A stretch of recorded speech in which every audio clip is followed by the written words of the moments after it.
Good morning. That's better. Good. Thank you. Are you ready for another part of our lecture series? We have Mars Wrigley speaker series, as you know. You've attended a number of them in the past. Today we have Mr. Fred Rahmanian as our speaker. He is the chief data scientist at Penn Medicine. He has about 30 years of experience in the field in software development and data science positions, including chief technology officer for a subsidiary of Capital Blue Cross, chief architect, distinguished engineer for Siemens Health Services and IBM Watson Health.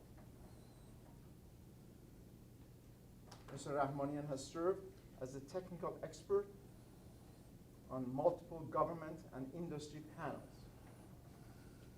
He is also the guest faculty at Columbia University.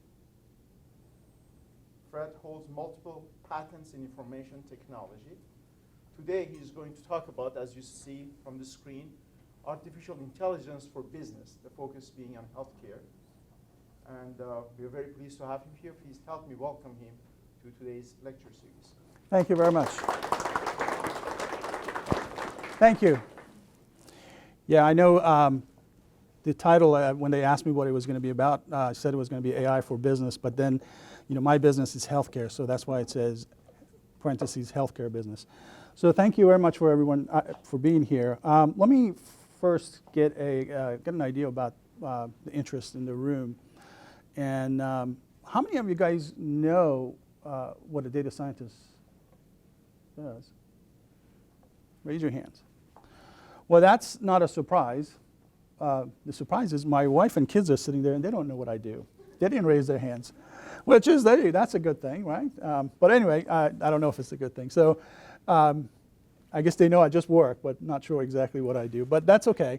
So hopefully you'll learn a little bit about that today, and then a lot more about other stuff. So let's go ahead and move on. So Pedro Dominguez is a good friend of mine, and he teaches at University of Washington. He's a really well-known guy in AI, and I just wanted to start this with what we think AI is, or when somebody asks him, so what do you say AI is? A lot of people start thinking about, well, AI is about, the game. Most of the games have AI. They've had AI in them for many years, and and then more recently, when you hear AI, you think about, Teslas and self-driving cars and things like that. But as it turns out, AI is a lot more than that. And it actually, you'll find it in many places in your lives now. And I'll talk about some examples of that. And also we'll talk about where AI can be helpful. There are areas that it's not being used today that I hope that I can talk about for you guys, that you can start thinking about as you proceed with your educational career, what you can do to actually bring AI into business to improve businesses. Having said this, let's look at a brief history of AI. I'm old enough that I can say AI was it's been around for at least 50 years. And when I started learning about AI back in undergraduate, many, many years ago in my computer science undergraduate, we used to do the kind of AI that is very different than today's AI. The first 30 years of AI research was concerned about what we call symbolic AI, but that's a big word for essentially trying to gather knowledge and represent knowledge in a form that computers could understand it, and then they could take that knowledge and actually answer a question, essentially infer something from that knowledge. So a simple example is, I remember one of the things we used to do, one of my final projects was, write something that, or create a program that if you asked it if this person should be prescribed aspirin, if it would tell you yes or no. And as it turned out, all the things we had to do in that case was to have to go gather all the knowledge you need in order to be able to answer that question. So we had to go interview a doctor or many doctors, put that knowledge together, and then internally represent that knowledge in a form that computers could understand and could efficiently actually access it. And then based on that, they would go through and say, yeah, well, I would ask, well, does the patient have this? Yes. Does the patient have this? Yes. And then based on that, they would come back, and the program would come back and say, yeah, you should give him aspirin, or no, you shouldn't give him aspirin. But that was a very arduous way of creating an artificial system, because you had to gather all the knowledge and represent it in a form. And when you think about it, knowledge, there is a lot of knowledge around us, and trying to encode all the knowledge in the world into a program is very time-consuming, very error-prone, and it takes a long time. And this is when everybody realized that this really doesn't scale anymore, because you really can't encode all the knowledge in the world into programs.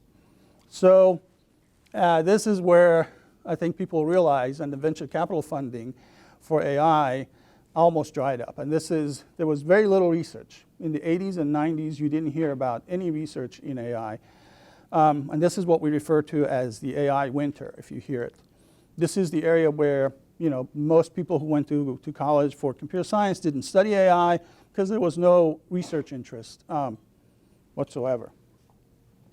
So why do we keep hearing about AI these days? Well, we started doing it in a new way. It's called, and you've probably heard this, we call it machine learning. So now the big difference between machine learning and traditional symbolic AI is that in machine learning, we actually tell the machine to learn and gather the knowledge rather than us trying to feed it the knowledge or actually encode the knowledge and give it to it. So what happens is I would essentially present the data to a machine learning algorithm and then say, all right, here's everything, all the data that you need to actually gather all the knowledge you need about this particular problem. And then in the end, it would come back and formulate an algorithm internally that would try to answer a particular question. And as you can imagine, this actually scaled really well, because then all we had to do was just present an algorithm with data.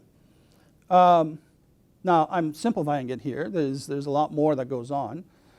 But this is where all of a sudden the world of AI came to life again. And this is where we see the explosion of machine learning in business. So now, one question that comes up here, why do we still hear AI and not machine learning? Or why is it that sometimes some people say AI and some people say, well, machine learning? Well, there's an ongoing joke about that. If you guys, some of you guys are probably going to graduate, and after you graduate, go out and become entrepreneurs, and you're going to go out and start asking for funding. The joke there is, if you're asking for funding, use the term AI. If you're asking to convince someone to come work for you, use the term machine learning. So this is the fun way of saying, what's the difference between AI and machine learning? So in reality, really, AI is the whole thing, and machine learning is only one part of AI. So when you hear the term AI and machine learning, today they almost always refer to machine learning, but in reality, machine learning is just part of AI. The symbolic AI is still alive in some areas, but in reality, as a discipline, AI is the discipline itself, and machine learning is part of it. So as I said, machine learning requires data to learn from. More data typically results in better AI. It's just like a child. More information you give a child, the more they learn over time. So the more data we have, the better our algorithms will be. But now, do you see the parallel there? What's happened in the past 15, 20 years? There's been an explosion of data in every business, in healthcare especially, but in every business. We have a lot more data than we did before. all of you, I'm sure, have cell phones with you, right? That cell phone, even when you're not texting people or browsing or anything, is actually gathering all kinds of information about you. On average, every cell phone has about 8 different sensors in it that's actually collecting information. Ambient temperature, ambient light, the weather outside, your location, all that information is being captured and it's going somewhere. So that's just an example of how much data we have. And with the explosion of data, this is where machine learning is becoming so popular now, and actually so important. And I'll later on get into some areas where some businesses really just took advantage of this, and now they've become some of the multi-billion-dollar organizations that we hear about all the time. So at the end, algorithms plus big data and computing power, which also we've seen has had an explosion in the past 10, 15 years, results in better AI. So is it simply that, so is it really that simple? Well, more data plus better computers means better AI. Well, almost. There are issues that we have to deal with, and I'm going to go over this very quickly because it's really, for our conversation, it's not that important. But there is an issue of bias and variance in AI, and specifically in machine learning, that we have to deal with. And the easiest way I'll put it for you guys at this point, so you know, is, well, with variance, there's always this chance that, and you guys as students are probably very familiar with this, that the algorithm can actually memorize things, right? So I give it a biology book and say, study this, and then now answer anything about biology. Well, there is a chance that it can learn everything about biology, but as soon as I come up with a question from another book, even though it's about biology, but the question is formulated in a different way, it may not be able to answer it because it memorized the book rather than actually learn the book so it can generalize, so it can actually infer new answers. So that's a problem of variance. And then bias is when it just can't answer things really well because the algorithm is not sophisticated enough. And also there's other bias that you hear about in AI, and if we have time we'll talk about that a little bit, is that there are some biases in algorithms in terms of how they answer things. And these biases may have to do with equality in our society. There are some biases that are just inherent in our data today. And in healthcare, we see that all the time because of the inequalities in healthcare. So when you are actually training models on new data in healthcare, you have to be very careful that, that your algorithm doesn't exhibit any bias. A perfect example of that was a paper that came out a couple of years ago by this gentleman, Obermeyer. And essentially, they showed that even though the algorithms, almost every insurance company and almost every health system uses an algorithm to actually calculate the risk score for each patient, to see how, what their health condition is and how much attention they need in terms of care management. And without getting into the detail, as it turns out, the algorithm was just actually not calculating things properly for African Americans because they were not receiving enough care for, in some cases, have enough information to know how to take care of them and that they need additional care. In other cases, it was essentially they were receiving care when they were very, very sick because they never received care, primary care, as they needed. So the answer was always very different for that population than it was for the rest of the population. So that's inherent in the data. The algorithm didn't mean to be biased. The people who developed the algorithm didn't mean to be biased, but it was inherent in our data because it's inherent in some parts of our society. So that's a different kind of bias when you hear that. It's not exactly the same kind of bias that I'm talking about here. This is algorithmic bias in a calculation form, and that it refers to not having enough data to learn about the problem, or the algorithm we use to teach the system about the problem was too simplistic. So And then, lastly, obviously, a good data scientist always, our problem is to find the right balance between bias and variance. And I won't get into it. Mathematically, we can't ever get rid of bias or variance at a 100% level.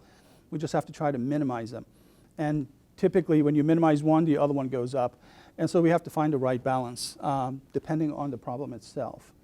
So what are some of the terms you hear? And I want you to be aware of this when you go out there. It's deep learning is, how many of you guys have heard of deep learning? So you'll hear a lot about deep learning when you go out. So deep learning is a form of machine learning. So we talked about AI. Then there is machine learning, which is a branch of AI. And within machine learning, there is a branch of deep learning. And deep learning is essentially what we used to call many, many years ago neural networks, but it's just the networks are a lot larger. Think of it that way, which means computationally it was a lot harder to compute. And so now we have a lot more data, and we have a lot more capacity on our computers, so we can actually do deep learning. And that's I would say, is another revolution in the world of AI, because with deep learning now, we can do some of the things that we were never able to do before. So an example is, for instance, self-driving cars. Those are all using deep learning algorithms. Right now, I would say we pretty much licked the problem of image recognition. And that was done because of deep learning. The latest one beyond that is natural language processing, which means, for instance, as you may have used, there are these translation applications out there, like Google has it, everybody else has it. And there was a time where they were available 15 years ago, but they were not very good, and they progressed very slowly. All of a sudden, there was something about deep learning, and I'm not going to get into the algorithms themselves, and they call them language modeling. And all of a sudden that happened, and literally within a few months, we were able to create these systems where we could translate from just about any language to any other language. And all you had to do was feed it essentially lots of text about the language.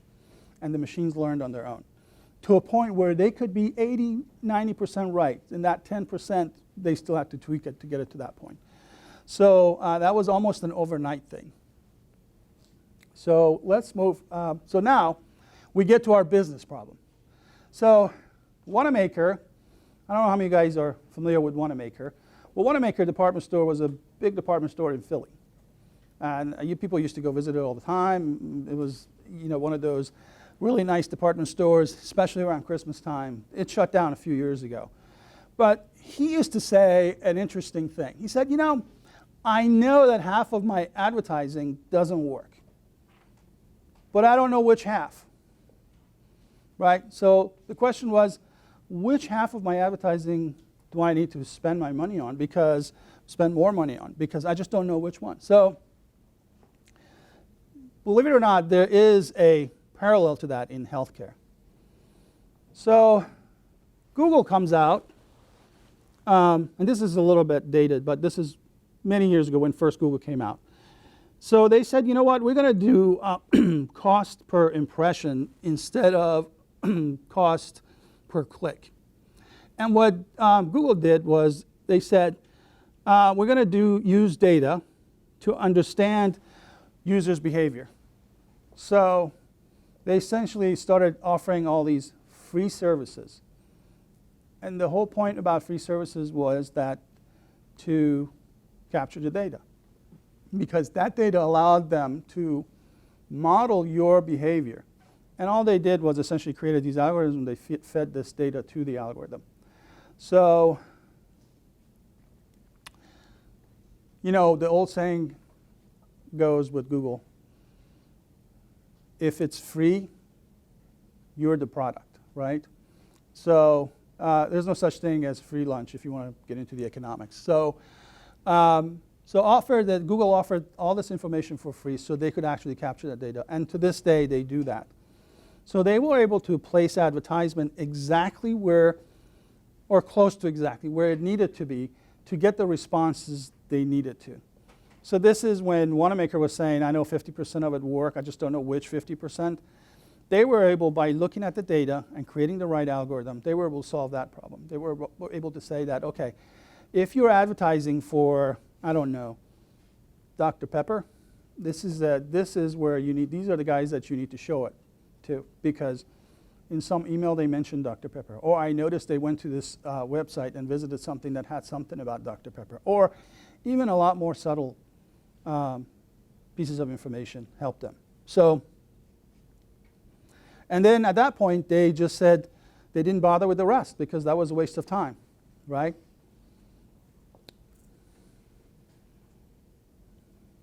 So let's talk about healthcare, and I think everybody probably knows about this, but probably not to this detail. And this data, I admit, is a little bit dated, but it's still pretty outrageous when you think about it. So, U.S. spent, it's a lot more than that now, $2.6 trillion on healthcare. That's a trillion with a T, not billion. And these costs include $600 billion of unexplained variation in treatment. That's an area in healthcare business that we work on all the time, and no one's really been able to solve it after all these years. And we're hoping that with machine learning we can do this. And what these variations means that you go to this hospital, they treat you in one way.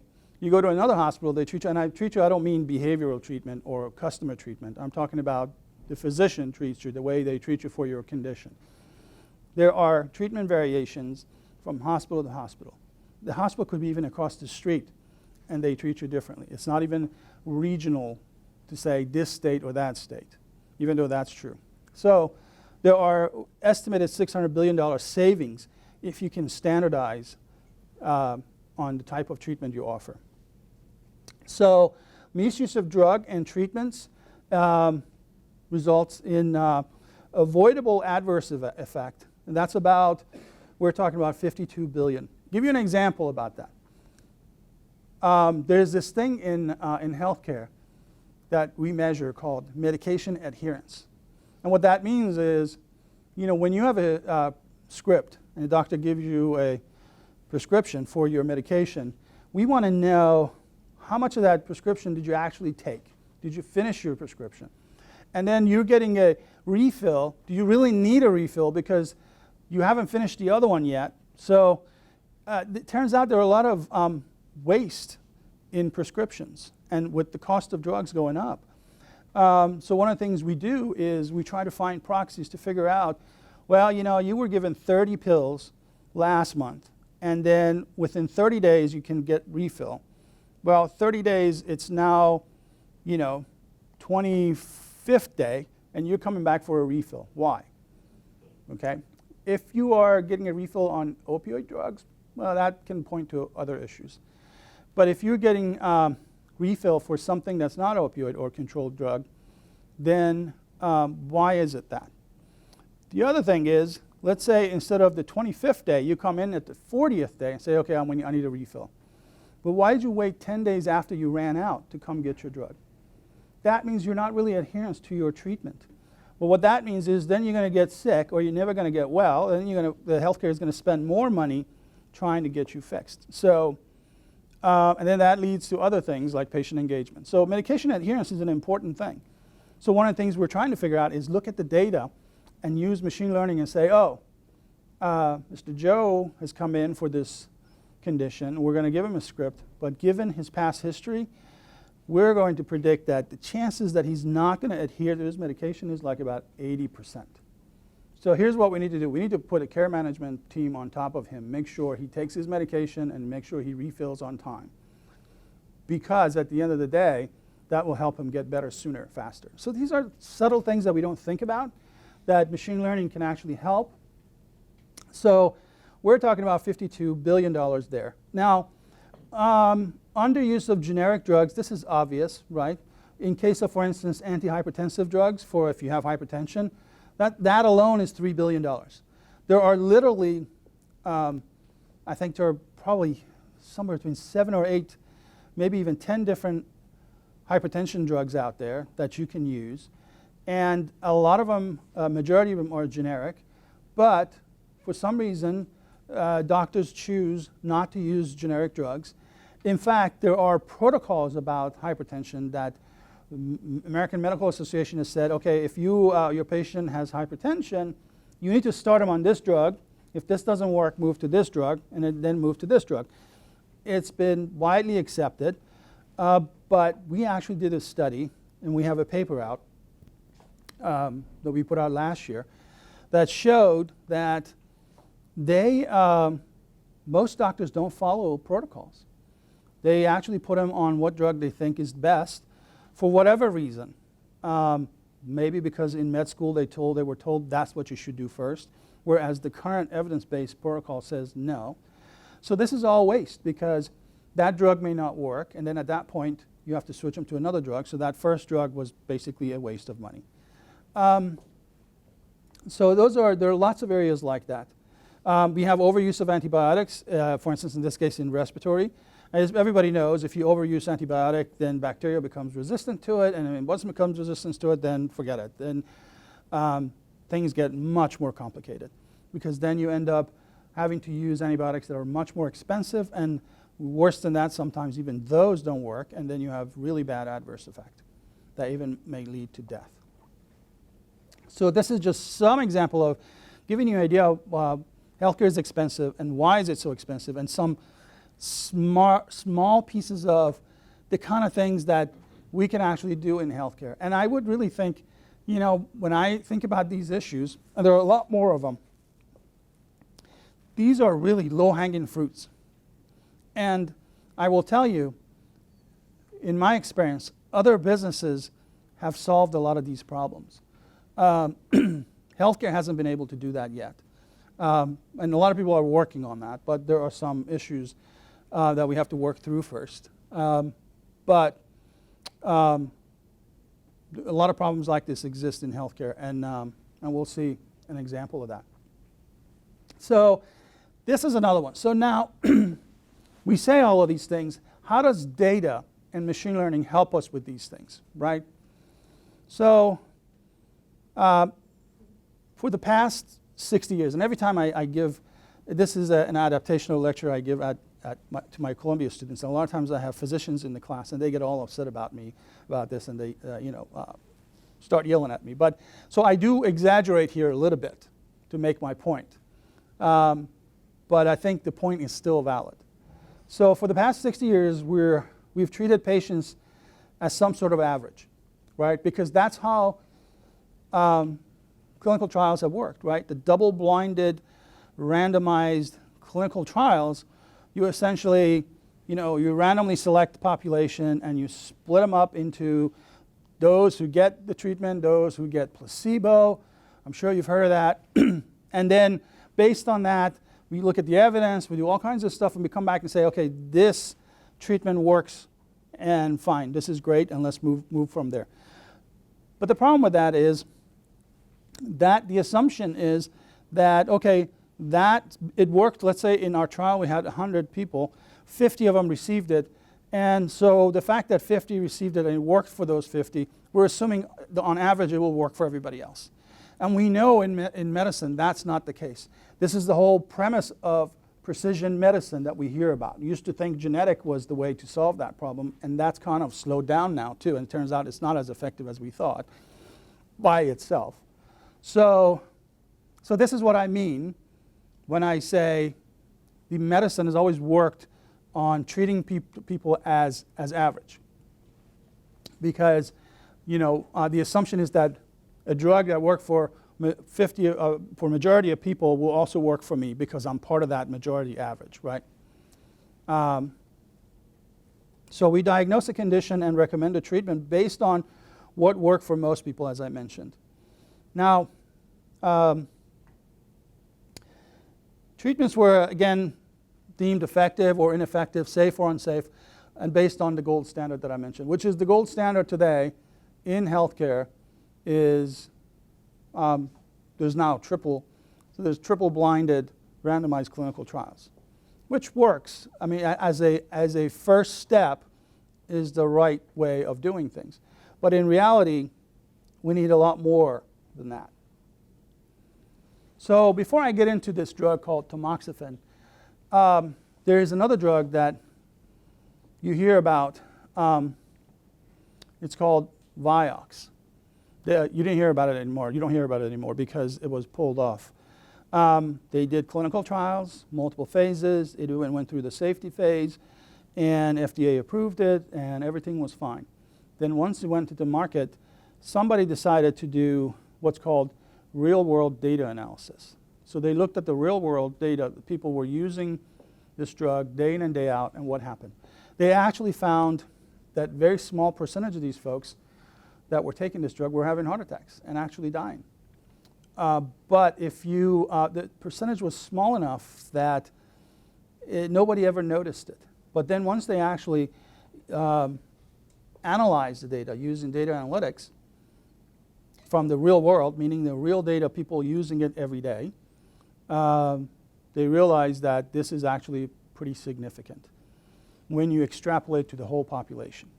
So they pulled it off the market. It's not on the market anymore. But let's get back to tamoxifen. So tamoxifen, originally when it came out for breast cancer. And as it turns out, it was about 80% effective for breast cancer. Turns out we know a lot more now, and I'll talk about that a little bit.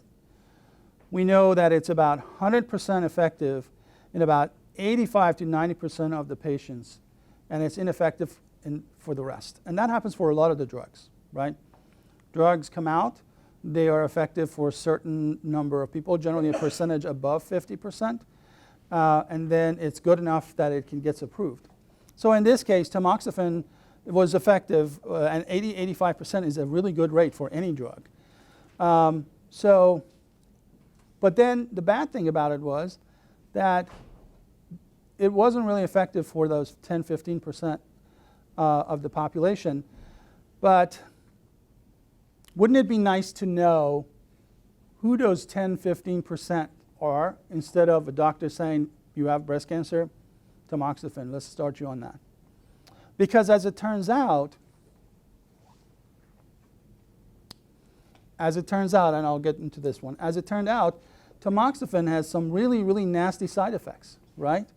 So those 10-15% had some really bad side effects that actually not only made it worse for the patient, but also it cost the healthcare a lot more than it needed to. If I can actually identify those 10-15%, I can spare them from the side effects. One of the side effects was, we found out, was some sort of cancer.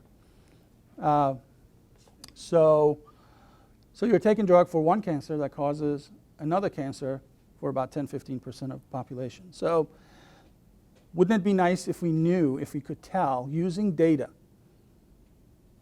and data analytics, which are those 10-15% that won't benefit from this drug, and we could spare them the side effects. So I talked about explosion of data. So in recent years, we've seen that, and now we're seeing that in healthcare. Because for many years, healthcare was all about charts, handwritten charts, and everything was on paper, and we didn't have enough data. We didn't have enough data digitized in the form that we could do analytics on this data.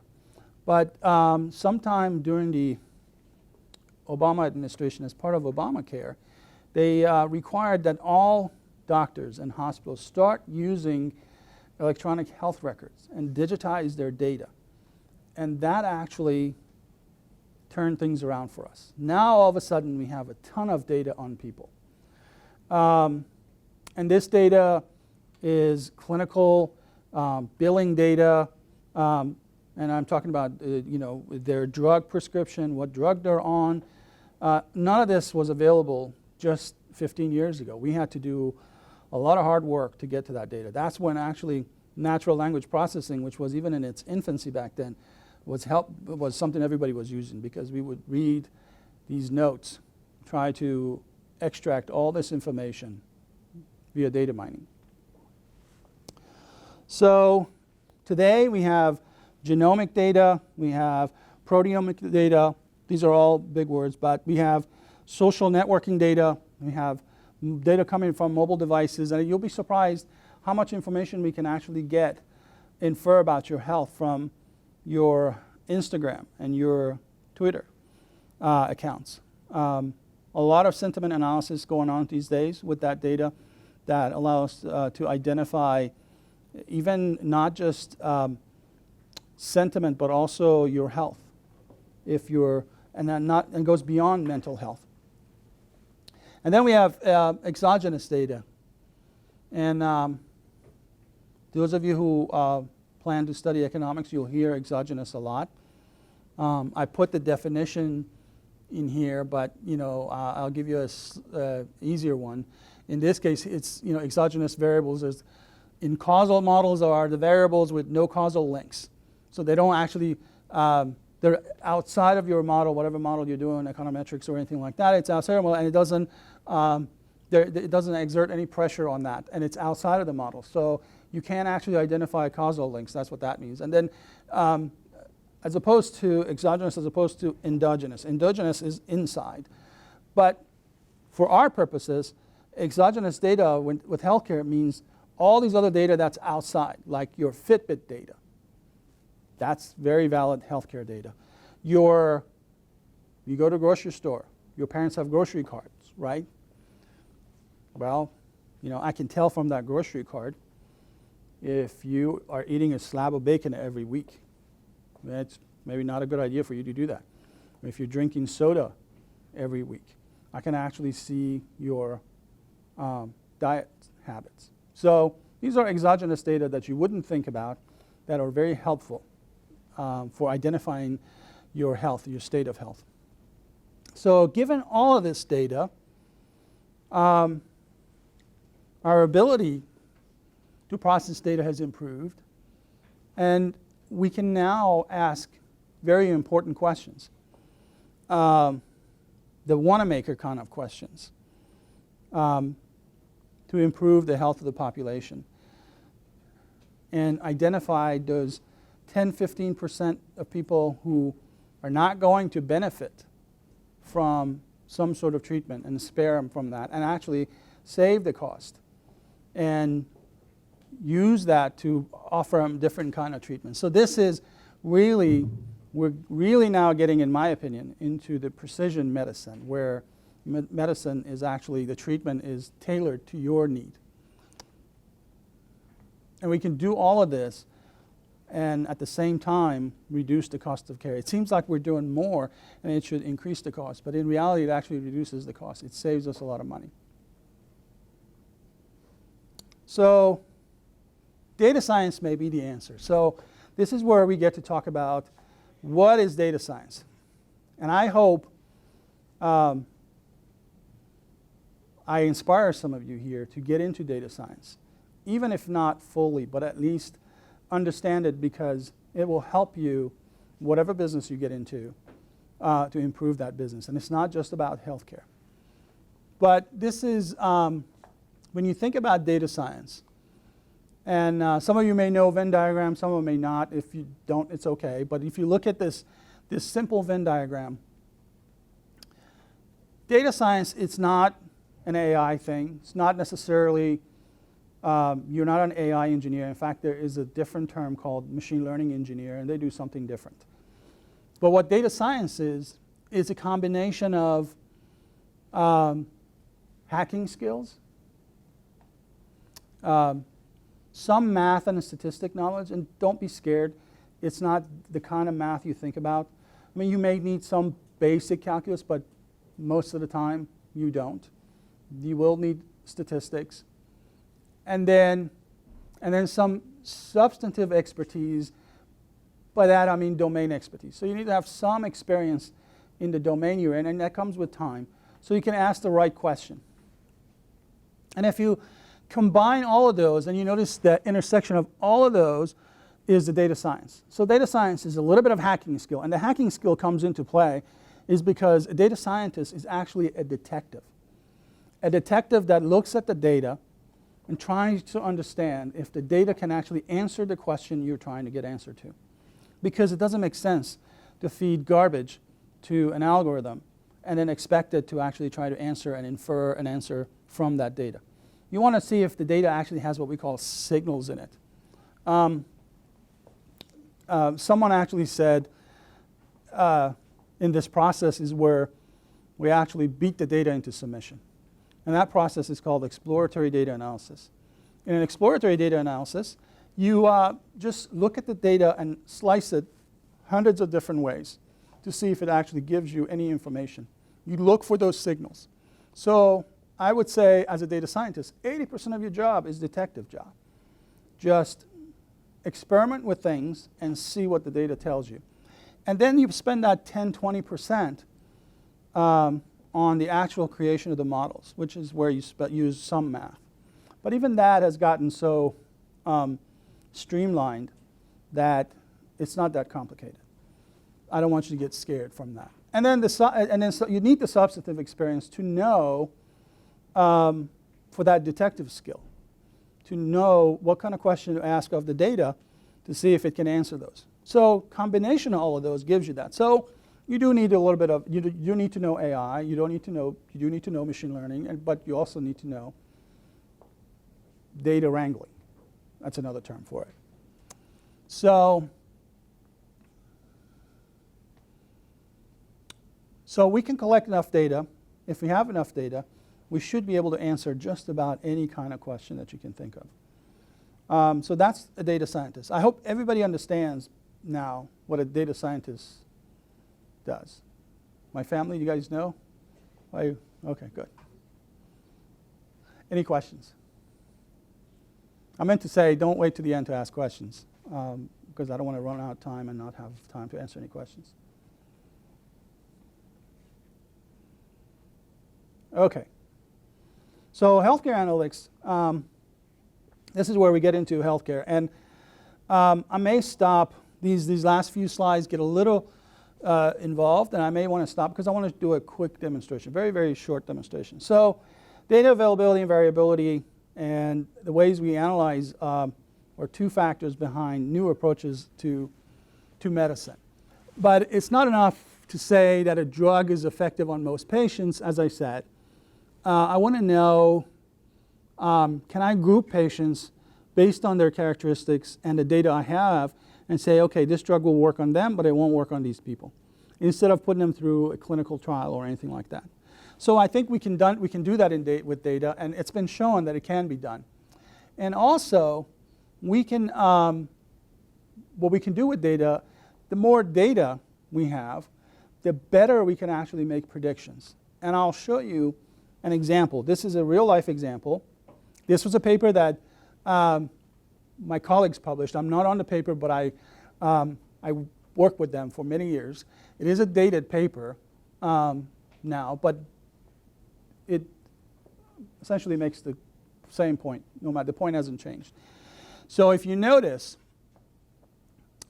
AUC stands for area under the curve, and you don't want to worry about that at this point. Doesn't matter. What it means is, if you look at the brown line, or it's not exactly a curve, jagged line, the area under that is kind of gives us an idea how correct is this algorithm about answering a certain question. And in this case, the question is trying to understand the survivability of patients with non-small cell lung cancer.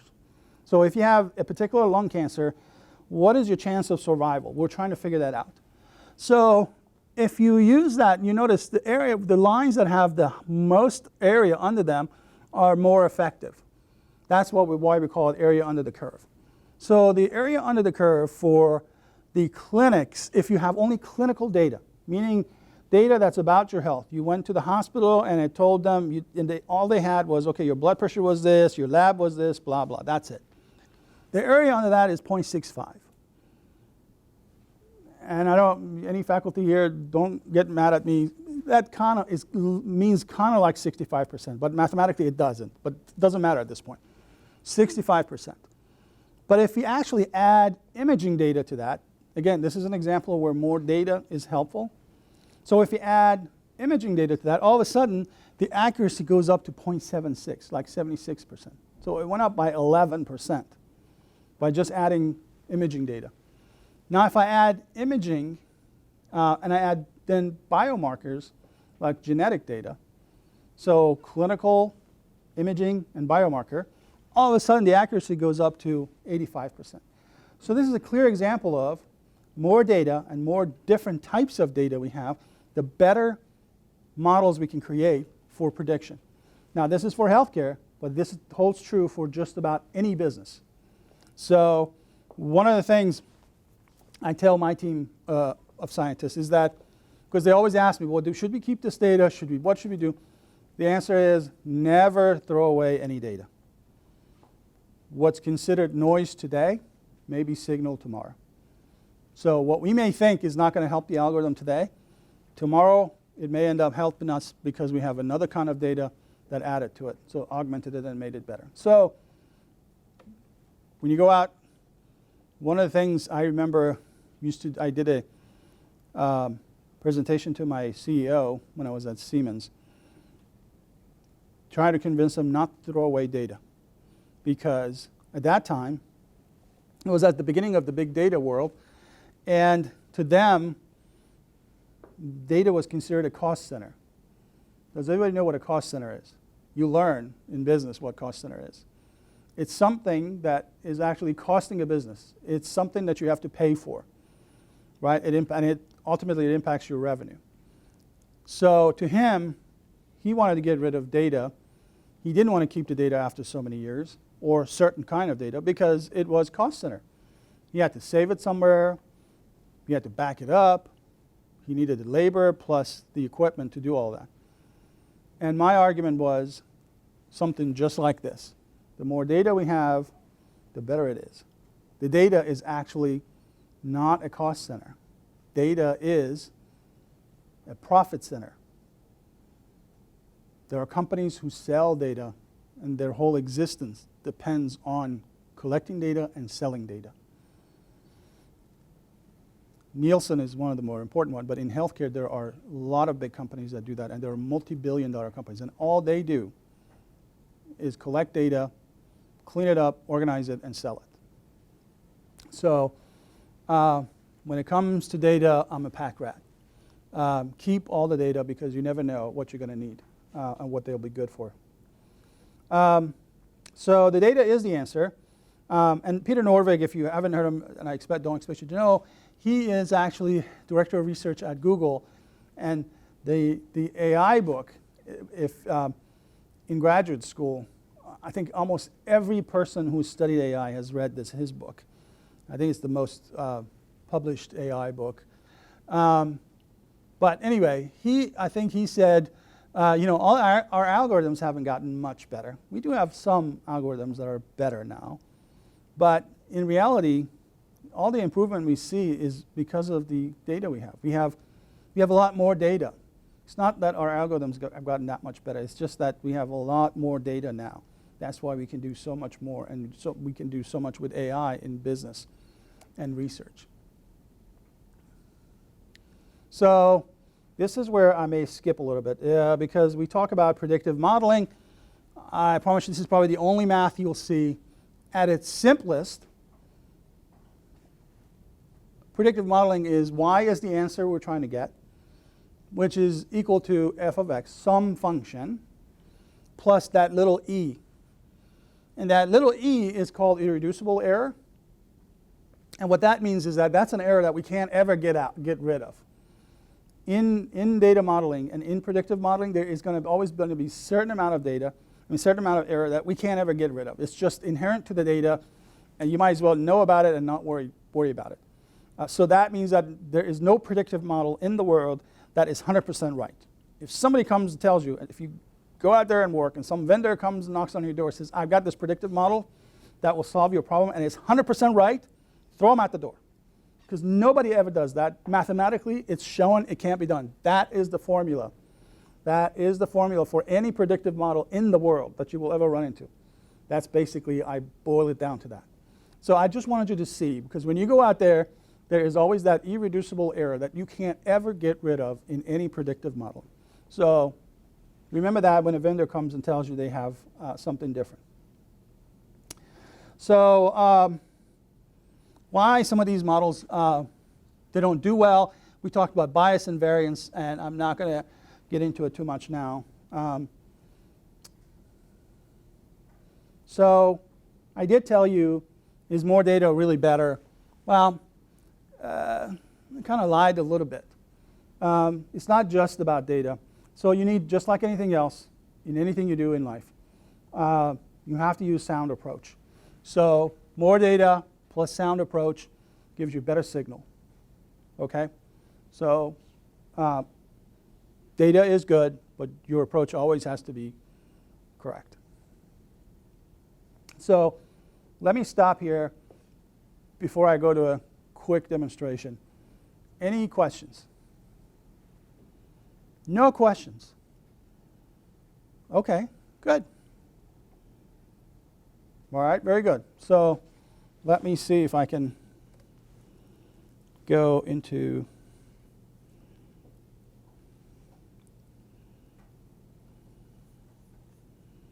let me see why.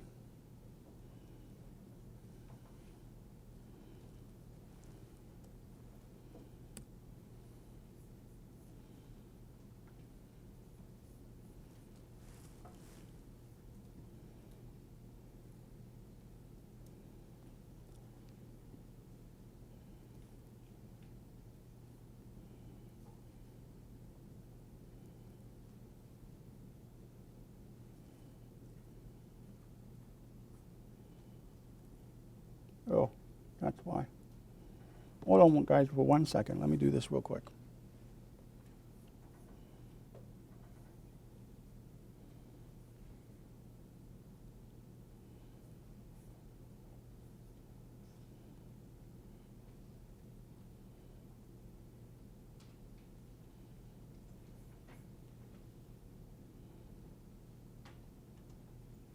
All right, let's see if this works.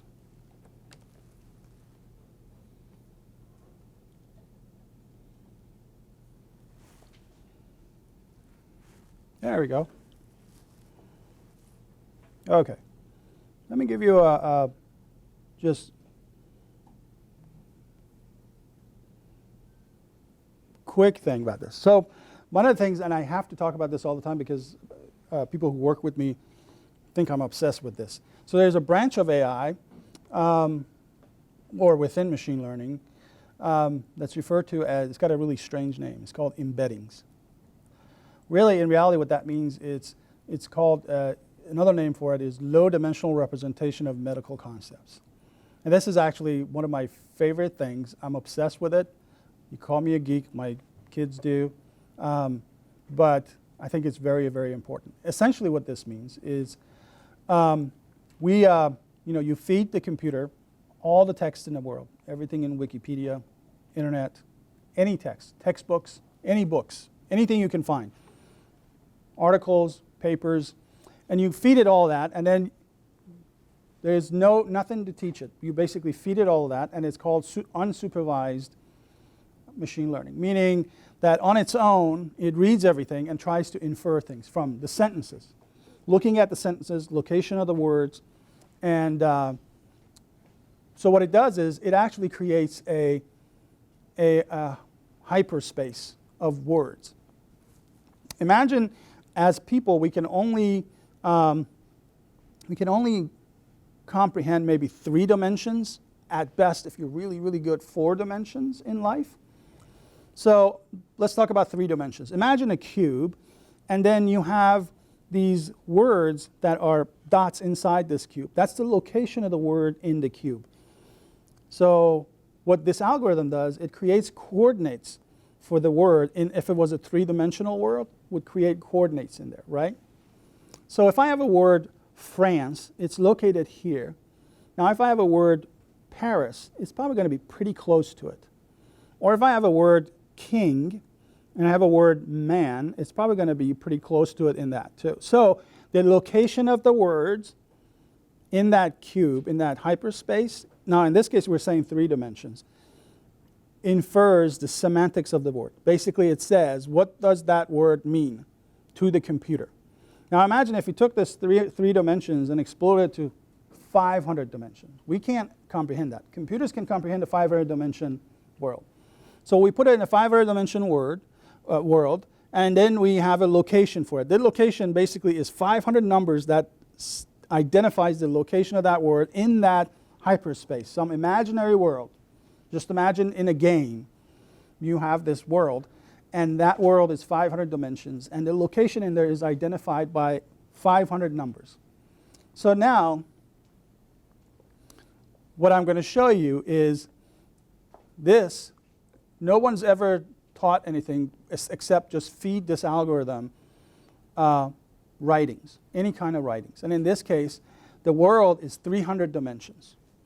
So now I'm going to ask it questions, and you guys, let's see what it does. Hopefully it'll work. So just so you know, I have loaded data from Wiki GigaWorld. So essentially, it's Wiki plus lots of other stuff, and the dimension is 300, as it says. Now, what I'm going to do is I'm going to ask it, okay, take the word woman and king, add them together, right? So find the location of king and find the location of woman, and then where is that location of the two of them together? So semantically, think about it. Okay, a king plus a woman, but then I'm telling it to subtract the word man from it. It's all semantic, right? We're all thinking in terms of semantic. The math is just addition and subtraction. So don't worry about the math. So if I say a king plus woman minus a man, what do you think I should get semantically? What is a king that is not a man but a woman? Queen? Good answer. Let's see. If this works, it should tell us what it is. Whoa, look at that. Queen, the top with 0.92% accuracy, it says, oh, that's a queen. You see that? I didn't tell it anything. I didn't train it. It figured that out on its own. And then after that, it said princess. And then the closest thing, monarch, throne. Elizabeth was a queen. So not bad, huh? What do you think? You guys see benefits of this, right? I tell you, I see in healthcare, right? I can actually read a document, tell it to read a document and actually tell me what's wrong with this guy. I don't even have to be a doctor to figure that out. We're getting close to that. Or better than that is read a document that the doctor wrote for discharge. Say, oh, this guy is going to be discharged, and the document is 10 pages long. Read it, summarize it to 1 page. Take that to your primary doctor. Say, I just came out of hospital, and this is what happened to me, right? So that's one. Now, we are in, let's talk about some biases that I talked about, that it's inherent to the data. Now, this algorithm has been corrected for biases in the data, but it still has a little bit of bias in there, and I'm going to show you that. So let's say we say a doctor that is a woman, but is not a man. So I said a doctor plus woman minus man. What should I get? I would think I should still get a doctor, right? A doctor who's a woman is still a doctor no matter what, right? Well, let's see what it says. And remember, this algorithm by itself is not biased. It's just the data that it's reading. This talks about the systemic problem with our data. Okay, well, this has been corrected. The first thing said was physician, which is correct. But the second thing, and it's pretty darn close, it's between 60.9% to 60.5%. It said a nurse. You notice the bias? A doctor who's not a woman is a nurse, right? So that's inherent in our data. So now I'm going to ask it one more question. And I want to know what you guys think. So I'm going to say Elizabethtown plus college. What do you think it's going to say?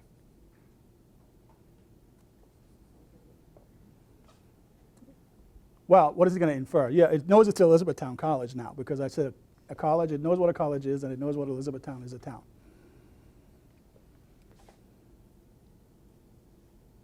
Graduated.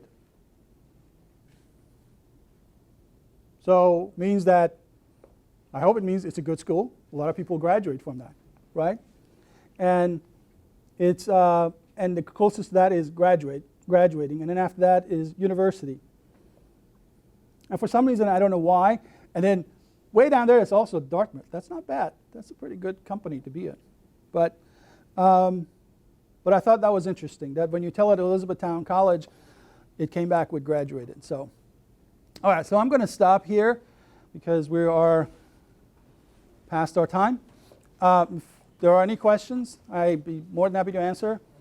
And if it comes to you later, you can reach out to me. If you wait for a couple of minutes, there are a couple of questions we believe.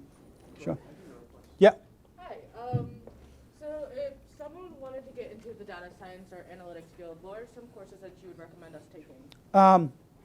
So I know Elizabethtown offers data analytics classes. That's definitely to get into that.